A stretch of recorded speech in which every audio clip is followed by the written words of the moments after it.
This is my take on an easy orange chicken using store-bought sauce.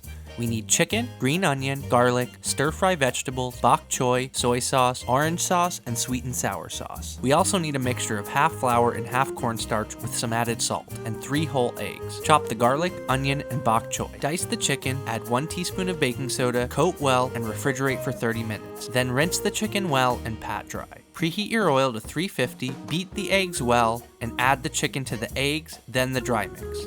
Fry in the oil for 3 to 4 minutes per batch. This mixture is not going to turn the normal golden brown that you're used to. For the stir fry, add oil to a wok, then the garlic and onion, some dry ginger, soy sauce, the bok choy, about a tablespoon of sriracha, then the stir fry vegetables. Cook on high heat for 5 to 6 minutes, tossing constantly. Add the sweet and sour sauce and toss to coat. Toss the chicken in the orange sauce and serve with a side of jasmine rice and an egg roll. Would you make this?